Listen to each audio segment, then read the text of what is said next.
It's showtime!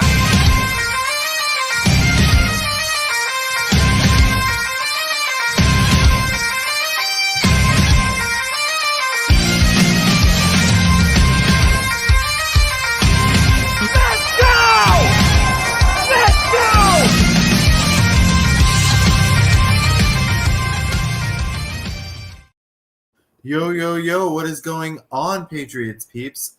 It is your guy, Soor your full-time scientist, fuller-time science guy, here with my guy, Aiden. And look, we only have one thing to talk about today. It's an important piece of news. The Patriots have hired Mike Vrabel as head coach. Aiden, what are your first impressions? Initial thoughts were, for one, it did not surprise me at all. Like when I heard it happen, it wasn't like, what? Like we were supposed to. What this came out of nowhere. It was like, no,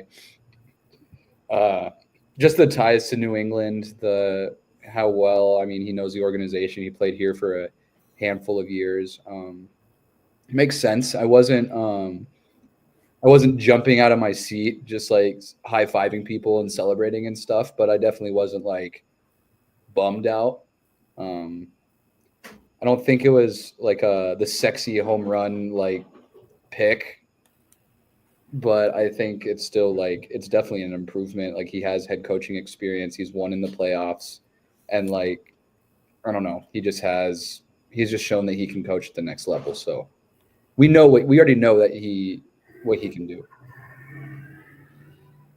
Yeah, I think similar reaction. It felt like a vanilla hire, but a good one. This is kind of what everybody was expecting. Mm-hmm. But I do think there are really good aspects of this. Like on one hand, one might say that, oh, you're going back to a defensive head coach who was a former linebacker here. How is that any different than Mayo? Well, all of Vrabel's coaching experience is outside of New England, and so you bring that experience playing under the Belichick system, but also the fact that he's had experience elsewhere, both as a player and as a coach. I feel like he has gotten plenty of experience outside of the system. Everywhere he's played, he's coached good defenses. When he coached at Ohio State, they had a really strong defense. Houston had really good defenses when he was there, and Tennessee was really strong on defense when he was there, as we experienced firsthand when we didn't score a single second half point and lost Tom Brady's last game as a Patriot to Vrabel. Mm-hmm. I feel like he brought life to the Titans for a little bit. I mean, he turned them into a contender. Unfortunately, it feels like he got fired as soon as the organization lost a little bit of momentum, and who knows how they could have done if he had stayed with them. I also feel like looking at the quarterbacks he had in Tennessee, May is a significant step up from both of them, and he's just a rookie, so it's only upwards from here. Mm-hmm. So I'm interested to see how that can elevate, the team. Right. So what do you think about the fact that we're hiring another defensive coach? I've been wondering about this, that it seems like we're using that same formula over and over again. I don't know. I think kind of like I said earlier, I'd be a lot more concerned if he's never coached a team before. If it was like, oh, here's another young protege, but he's defensive minded, I think I'd still be skeptical.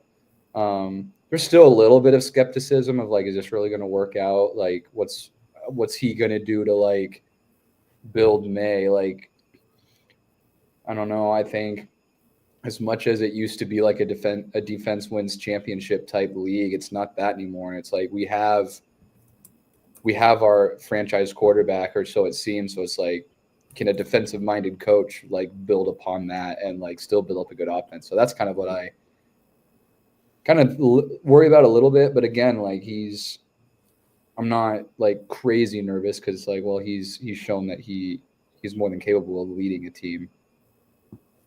Yeah, I fully agree, and I think it's not like offense is never on his mind. I feel like he did some work with the offense in Tennessee. Obviously, that wasn't his primary role, but he wasn't completely departed from there. And even as a player, let's not forget this is a guy that scored 10 receiving touchdowns on 10 catches. Yeah. Guy knows how to run a route and get in the end zone. Well, And- also, it's funny to note too. It's like he, as a head coach, I think he has a better eye for receiving talent than Belichick did, considering he was one of the guys that chose to draft AJ Brown. Yeah, absolutely. I mean, Tennessee had a lot of great weapons. They just didn't have the quarterback to bring the most out of those weapons. Mm-hmm. So you get a guy that, and recent reports say that Vrabel is going to have some control over personnel. You get a guy that does know how to discern receiver talent, add a promising quarterback who's going to be, now getting into his second year. It could be a seriously good combination. I also don't think it can get any worse offensively. Mm-hmm. And Vrabel, I did watch some of Vrabel's initial press conferences and stuff, and I liked his philosophy. His like the bottom line was he wants to be aggressive but not reckless. Mm-hmm. He wants to take chances. He feels like you have to be a little bit opportunistic, but you have to pick your moments. You can't just take shots all the time. You have to put creativity in there, prioritize versatility. All these things are what we've been really clamoring for with this team. Like, vary your looks, be aggressive, don't keep the defense honest in both directions. It seems like basic stuff, but it was things that were not happening. I feel like for a quarterback of May's caliber, other than a few touchdowns here or there, I always felt myself wanting more in terms of being aggressive with May. But some of the times where he was aggressive, I was like, I don't think this was the moment. And so hopefully he has those instincts, and more importantly, he can hire an offensive coordinator that shares that philosophy, because I think it's a good philosophy. He just he won't be able to execute it on his own. Right.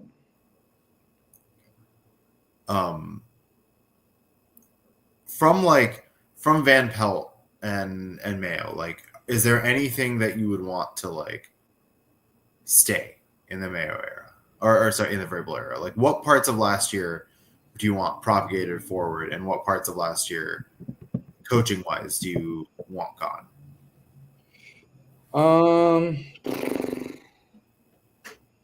I think Van Pelt was, for honesty, like really the only bright spot, and that was at times. Like, it's sad because I loved Mayo as a player, but man, he really like did not do well. I really can't think of many things he did well.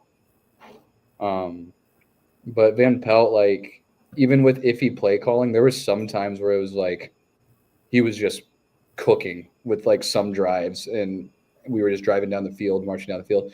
And then there's like, he did a good job at like developing May throughout the year. So I think like kind of just progressing and developing May into the player we hope he can be is something that I would want to for that to stay this next season.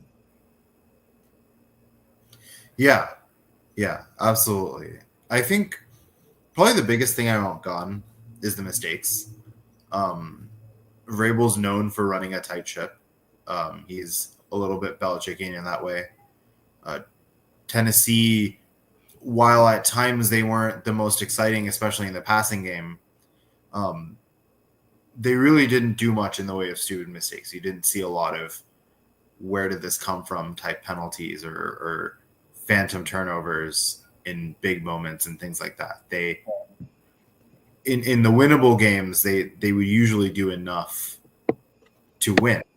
And even Brewski was saying, like, I expect that Vrabel's going to tighten the screws. that's who he was as a player. Also, very fundamentally sound. Focused a lot on the film and fine tuning his game. Last year, the Patriots had just unacceptable turnovers in big moments, whether it was untimely interceptions, strip sacks, fumbles by Ramondre, penalties out the wazoo, pass interferences on plays that were never really going to lead to a catch, false starts and holdings by the offensive line. Although that's partially a player thing, but I think Vrabel is going to be able to cut down on the mistakes. That's one of the things I'm most excited about, because if you as crazy as the 4-13 season seems, it's easy to forget that the Patriots had opportunities to be a 7, 8, maybe 9-win team just by cutting down some of their mistakes. So many of those games were close. Mm-hmm. I'm also excited just for a coach that, like, I don't know, I assume he'll just do what he says he's going to do. There were so many things that Mayo just went back on. It just drove me nuts. Maybe lose a lot of confidence in him too, of like, what can we like actually trust in what he says here? Yeah, it was maddening at times. Mm-hmm. We're going to be aggressive in free agency, not so much.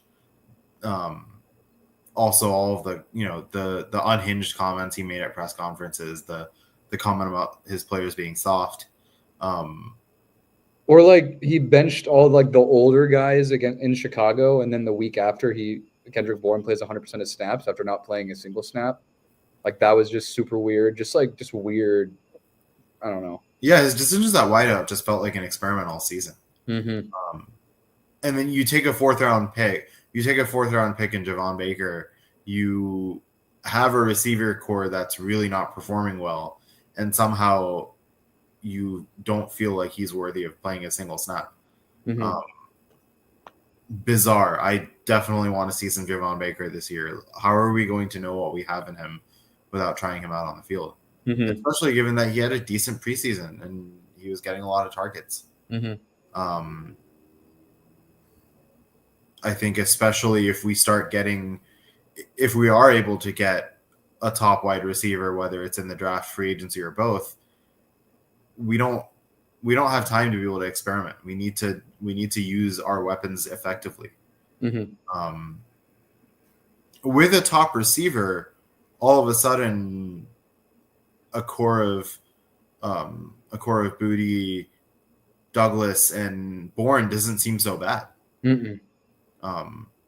It's currently not working because we don't have that kind of top weapon. But right. once we have that true number one receiver, these receivers really could do something if we treat them properly. Personnel management has been an issue beyond just Mayo. I mean, the Kendrick Bourne's handling has been bizarre throughout. Really after the McDaniels year. And so I agree. I think Vrabel's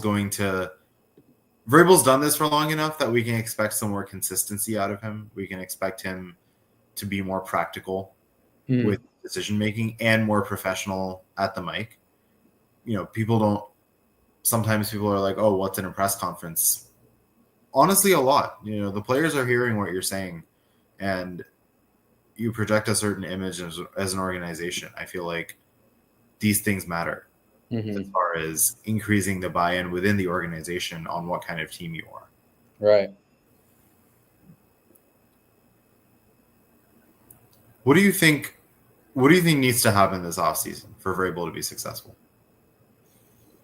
I mean, coaching isn't just on the head coach. He's got to bring in the right guys to, I guess, help him. So I mean, he's got to sign or hire a good like OC.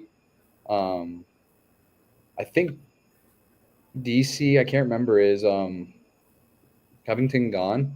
Did he leave, or is he thinking about leaving? I think he's thinking about leaving. I don't think that's been set in stone though. Okay. So I mean, at least just he's got to get a good staff around him. Like, I mean, it sucks, but it might be a good time just to clean house and kind of get his guys who he has trust in. And then, man, we gotta swing for the fences somehow with free agency. Like, we can't have another year of just like tons of cap space and then just do nothing. Fully agreed. I think this is the offseason you do it. You have a lot of cap space. You have a new coach that is popular among a lot of players, is known as a player's coach, has a good pedigree. And then you finally have a quarterback that receivers will want to actually catch the ball from. Mm-hmm. I feel like regardless of how much cap space we had, when there was uncertainty on the quarterback position or when the quarterback was Mac, who was struggling, it was hard for a top receiver to be like, all right, yeah, let me play in New England. Mm-hmm. Looking at the kind of downfield plays that Drake is capable of making has got to inspire some confidence, especially in receivers that have inferior quarterback situations. Right.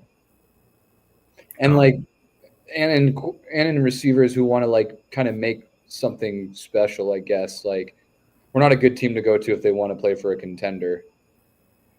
But like, if they want to be the guy and hopefully like, I don't know, just build something new. Like, I feel like New England's a really good place to go. Yeah. If you want to be the guy that helps turn a team into a contender, New England's a good place to go. We've had a couple of, we keep talking T. Higgins. I don't think I was expecting Tyreek Hill to be a possibility. No.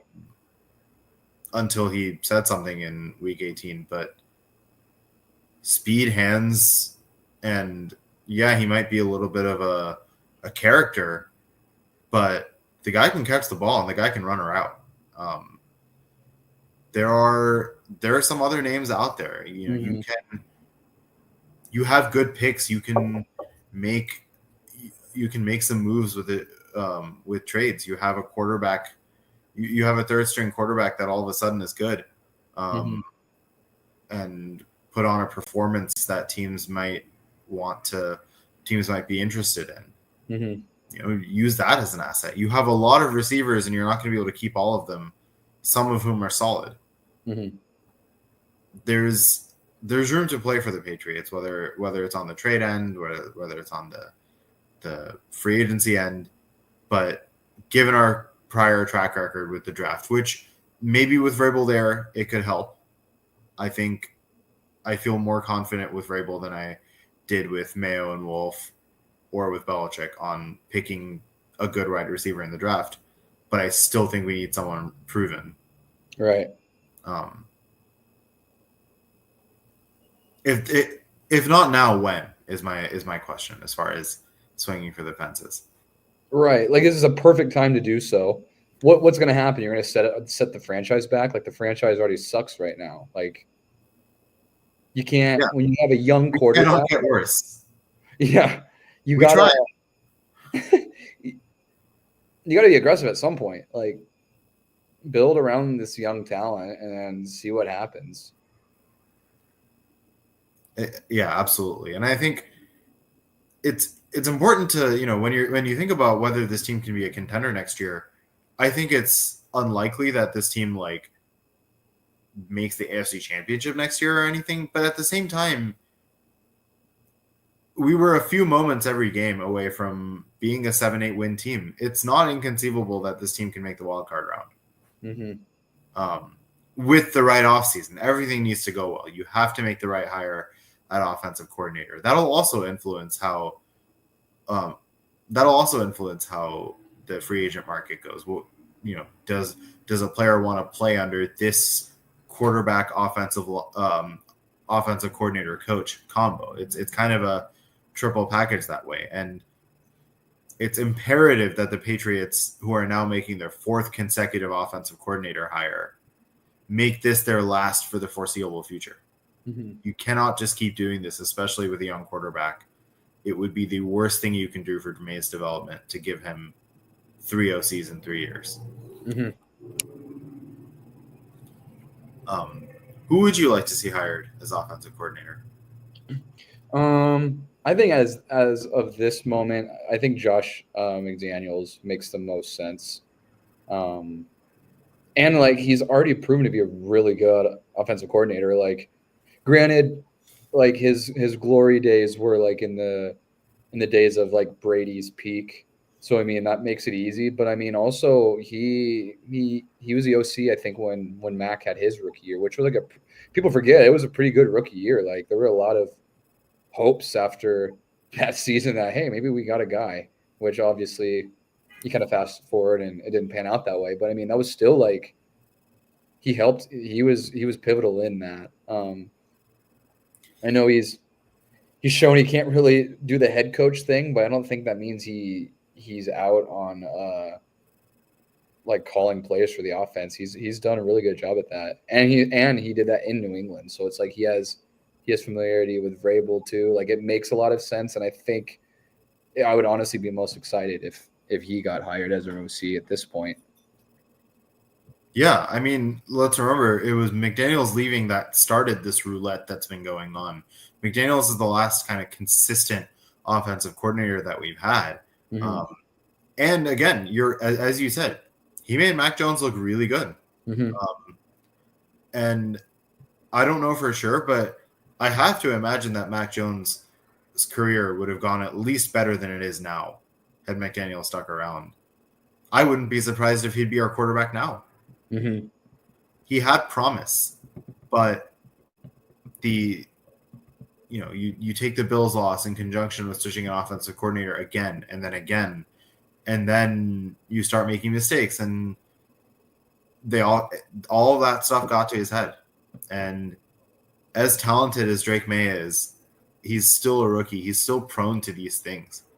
It is very important that we surround him with the right guy. And I finally think that the rest of the NFL will realize that McDaniels is not going to work as a head coach and won't try to poach him as one. He's done it twice. Yeah. Yeah. They've tried and failed enough that they're just going to leave him alone or try to make him their offensive coordinator. So we shouldn't have to worry about him leaving if he comes this time. Right. I think he knows that hasn't gone well for him in the past. I'm sure he's chomping at the bit in terms of working with a guy like Drake May. If he was able to do as much as he did with Mac Jones, who had some consistency and accuracy at the time, but didn't have a lot in the way of athleticism or in the way of like really quick throws or anything. He had an average at best arm, and was relatively slow. So you take a guy like May who is a quick and intelligent runner. You take an aggressive passer who has a really good arm, but a little bit of an interception problem, nothing to not be expected of a rookie. Provide him a great offensive coordinator that has worked with the greatest of all time. Sounds pretty good to me. Sounds great to me. Yeah. There are other options in case McDaniels don't work out. Nick Caley, who is our offense who used to be our tight ends coach, he coordinates the passing game in LA, which is playing really well. Mm-hmm. But with those weapons and Matt Stafford, I'm not sure that there's actually much that you have to do to make that happen. But he's a guy that has experience in New England, which could be viewed as a good or bad thing. There's some other interesting names, Tommy Rees. I've heard Josh McCown come up, which is really interesting to me. But none of these options seem as appealing as McDaniels, and none of them have been proven the way that McDaniels has been. Right. We know that this works in New England. Mm-hmm. And yeah, I think if it's not like a next like rising offensive minded genius, like I think you gotta try your hardest to get McDaniels. Yeah, absolutely. Because I don't know of any other teams that are really really clamoring for him. So this could also be useful in that way. Right. If we want to have him, I think we will be able to have him. Mm-hmm. And I mean, yeah, and it makes just too much sense, almost to the point like if we don't get him, I might be a little bummed of like, wow, like he was kind of just there for the taking. Yeah.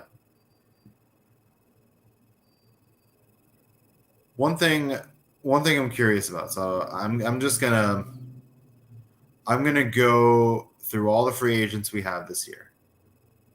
And now that we have Vrabel, I want a keep, maybe, or get rid of Jacoby Brissett. Get rid of. Yeah, I think agreed. I think he did his job. Yeah. He kept us competitive in some games. He mentored May. He paved the way for May to come. I think we cannot say enough how valuable. That was the reason we put him in. We wanted him to be the bridge guy for May. He was. We don't need a bridge anymore. He's a great locker room guy, but I mean, I think that's really all you got. But now you have Vrabel. Right. You have your locker room guy. And, right. And yeah, he did his job. He bridged what needed to be bridged, and we're on the other side of the bridge, so we no longer need the bridge. Mm-hmm. Daniel Ekuale. Keep. Agreed. I mean, obviously he's not like a superstar, but he's like a pretty dang good backup. Like, I think he had a lot better of a year than people give him credit for. He's a fringe starter even. Like, yeah. Every once in a while, I'd look at a play and be like, "Oh, who did that?" And then it would be him coming up. Underrated pass rusher, very fundamentally sound, and not very expensive. Right. Jermichael Hasty.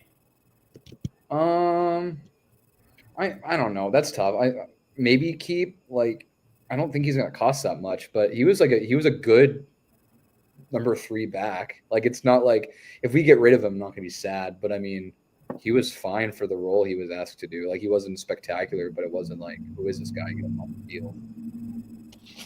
Yeah, I'm gonna put him as a maybe. Yeah.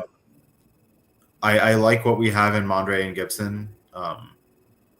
Still, Mondre's fumbling still makes me queasy, but it's not like Jermichael Hasty is going to be the fix for that. But if we want to test our waters in the draft in like the 3rd, 4th, 5th round, I wouldn't mind that either. Sure. So I don't think that's something that needs to happen. Mm-hmm. Jalen Hawkins.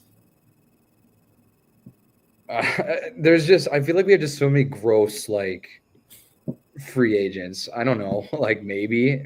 Again, it's like, I feel like our secondary is so depleted. Like, do we just keep a guy who's familiar, or do we just start over? Yeah, I would keep him. Unless we can, I wouldn't mind being a little aggressive. We do need better people in the secondary. Mm-hmm. Hawkins was reliable. Like, you got more out of him than you got from. At times, you got more out of him than you got out of your starting safeties. Mm-hmm. Duggar had a pretty disappointing season after his contract extension. Obviously, we're keeping him, and I think he's going to rebound a little bit, but you still never know with Peppers whether that whole thing is going to come back. And he had some issues even on the field in kind of his second stint. So not the worst thing in the world to keep some safety depth. Mm-hmm. Austin Hooper. I think we keep him too. He was good when he was given the opportunity. I mean, great. Like, you couldn't ask for, honestly, a better, like, number 2 tight end. Yeah. Like, he's not flashy, but, like, there was some times where, like, he made some big plays and was reliable. I mean, I don't know. Like, I don't think there were very many points in the season where I was like, ugh. Maybe when he had that one fumble, but I can't remember again what week that was.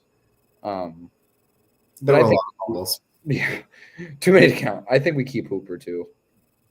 Yeah, 100% agreed. I think if that, for me, that's the highest priority. One of the highest priority things for the Patriots this season, keeping Hooper. It allows you to not focus on the tight end position, because we had been looking for a partner for Hunter Henry for a while. We tried with Johnny Smith for a couple seasons. We tried with Mike Gesicki. None of that really worked consistently. Hooper worked consistently. We had a reliable tight end set, and both of the, and other than maybe Keishon Boutte and Hunter Henry, Austin Hooper was our best target. Like he was our third option, pretty much, which is pathetic, but that's how it was. Right. He was very reliable. I very important to keep him. Jonathan Jones. I think we keep him too. I mean, he's getting older, but there is still something to be said about just his experience and like leadership that he would bring. I think it would still be wise to keep Jones. I think it would be good to keep him. I think his usage is going to decline, and I think we should pay him a little bit less than his outgoing contract. I think he was really good a couple years ago, but as a cornerback, if you start losing a step, then it's just very difficult to keep up. And these teams are now going 2, 3, 4 deep in terms of having really good receiver talent, and Jones was getting burned a lot this season. Agreed with the leadership aspect, but if you want to create extra cap space, I wouldn't be extremely angry if you let him go. Joey Sly. I think we keep him too. Again, he wasn't spectacular by any means, but he was like still pretty reliable. There was some questionable kicks throwing him in at like a 65-yarder, but I mean, for the first half of the season, he was lights out. I think he kind of lost a step. He was kind of iffy there towards the second half, but I mean, it's kind of hard to find a good kicker, and he wasn't horrible, but he wasn't like a franchise-saving kicker, if that exists. No, he was somewhere in between Folk and Ryland for us. Phenomenal leg. I mean, in terms, he can make a kick from anywhere, and he can also miss a kick from anywhere. I think that was kind of the synopsis of the season. You'd see, oh wow, he made it from 61. Oh, he missed it from 33. That he wouldn't have had to make that 68-yard field goal that he almost made. Actually, it was like why was his attempt at 68 better than his attempt at 35? Right. But at the same time, yeah, pretty consistent. Had some lapses. Do you know who's coaching special teams right now? It's Slater. Is it? It's Jeremy Springer. Oh, don't know who that is. No. I know Slater has a role on the team, but I don't think he is the special teams coordinator. Sorry, Atlanta seems to be having a bit of a crime spree right now. Maybe they're also excited about Vrabel, and they're doing the siren of excitement. Right, the excited sirens in celebration. But yeah, I mean, I think there are better kickers out there, but I'm not sure any of them will be available to us. Yeah. So, and drafting a kicker has not gone well for us. We drafted Ryland, and before that, I think the kicker we drafted before Ryland was that white supremacist from Marshall that we drafted a couple of years ago. So I didn't remember him. He didn't play. We drafted him, and a couple months later, it turns out he was a white supremacist. So yeah, so we let him go. Huh. Just Patriots things. Right. And then Dietrich Wise. I think we extend him too. Our D line is pretty bad, pretty lacking of any star power, and he's certainly not a star, but I mean he's probably our second best or third best defensive lineman, I guess, behind Barmore and probably what's his name? Why is he Keon White? Yeah, Keon White. And he's been I don't know. We're in a spot where we don't have a lot of good players, but we also can't afford to let a lot of players go. Yeah. Especially him who just knows the system and has like proven to be at least a reliable edge rusher. Yeah, he's always been a good complement to whoever our primary edge rusher is. He was a good number 2 to Judon, and he was a good number 2 to Keon White, and he tied the team lead with 5 sacks. Mm-hmm. So the guy knows how to get to the passer, which him and Keon White each had 5 sacks. Not much more you can ask for, and as far as your defensive ends are concerned. He doesn't come with a very large price tag because he is 31, so might as well extend him for a couple of years, see what he can do. I mean, and with those two, and Anthony Jennings, you still have a very good pass rush, and then hopefully you get Javon Bentley back, and that adds some power there. All of a sudden, you're dealing with something pretty decent, right? So yeah, that's the wrap on our agents, and then we've got Cole Strange as a 5th-year option. Gotta extend him. 5 years, $320 million. Yeah, easy. Team friendly deal. I think we move on. It hasn't worked. It has not been fun. He's been okay when he's played, and he hasn't played a lot. Mm-hmm. And okay is putting it strongly. Right. One of the worst. I'm not going to say the worst recent first-round pick for the Patriots because N'Keal Harry exists, but one of the worst first-round picks in recent memory. Right.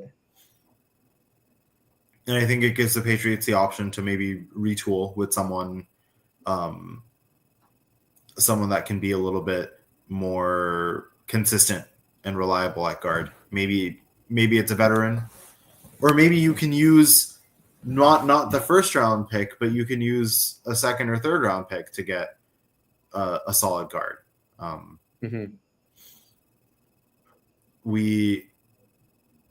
The Patriots last year's signings at offensive line don't inspire a lot of confidence. No. Okorafor and Leggett were both really, really bad. Mm-hmm. But this is why I'm glad that Vrabel is having some control over the personnel. It's the only thing that's making me a little bit less angry that we kept Elliott Wolf. Maybe those two together could work. Mm-hmm. I mean, there's a lot of talk about receiver, but offensive line is a supremely important position. I would argue even more important, or as important, because there was no time to throw the ball. And you and I were like figuring out who these guys were as they were coming in, because we were going into the depths of our practice squad to get these players. Yeah. Guys we never heard before. Yeah. I learned that Ben Brown was a player. I learned that DeMontre Jacobs was a player. These were not people, and I've watched a lot of Patriots football. These are not people that were in my mind as NFL players. Michael Jordan was not just a basketball player. Yeah. We didn't know that there was a Michael Jordan on our team until he came in, and while he got released, he was probably one of our best linemen while he was playing. Which is saying something. He was one of our best linemen, and he got released. Yeah. Awesome. Ben Brown, the center, apparently. Mm-hmm. Yeah, see, Ben Brown, the police didn't like that name. They were like, Ben Brown should not be your center, guys. Yeah, that was not a siren of excitement. That was a siren of disapproval. Obviously, we'll have David Andrews back, but at the same time, who knows for how long? He is injury prone and he's getting old. And so even the only player on our team, the only offensive lineman on our team that is both young and good and healthy is Mike Onwenu. Mm-hmm. And one good offensive line does not make a team. We do have tight end Vidarian Lowe. But again, not a good left tackle. No. Only found his way back to the starting spot because we simply had nobody better. And Okorafor ended up being a bust. There's so much work to do on that position, on that entire line. This year's maybe just realized like how lucky we were just kind of this past decade of just really good teams, really good offensive lines. Like even hearing, I think I was like watching highlights of something and it was like they were doing the starting lineup and it was like it wasn't huge names, but it was like, man, these guys would even be like so helpful right now. Like the Brian Storks and the Brian Storks, Matt Light, Nate Solder. I mean, just like, yeah, it made me sad. It made me happy just like reliving that joy, but it was also like we have nobody like that. Yeah. Absolutely. Oh, Logan Mankins is another name. Yeah. Like these were just Sebastian Vollmer. Marcus Cannon, who we ended up signing back, but we signed him after he was washed up and he didn't end up being the same player. Yeah. And it was, we never got like the best offensive lineman in the league. You know, we're not going to see a lot of these people in Canton, but you also didn't hear their name a lot because you didn't hear that they got passed for a sack. You didn't hear that.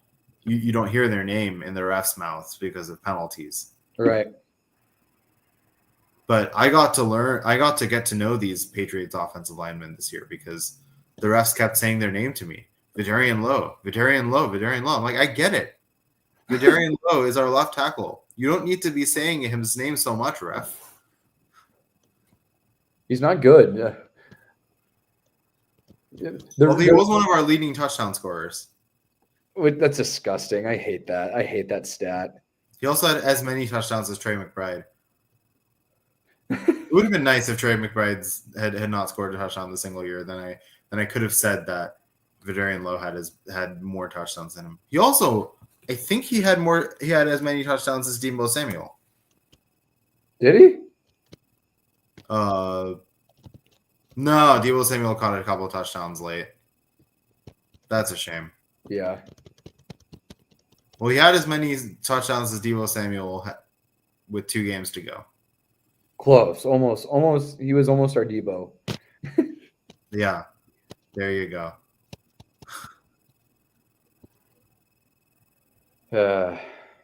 Disgusting. So overall, before we head out, I want you to give this Vrabel signing a grade. I will give it a B.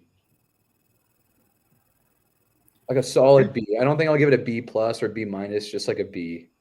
Like it was obvious. It was probably the smart thing to do. It wasn't like let's just get Ben Johnson. Everyone, we want Ben Johnson. It's like, no, we'll just not play it safe, but like kind of played it safe.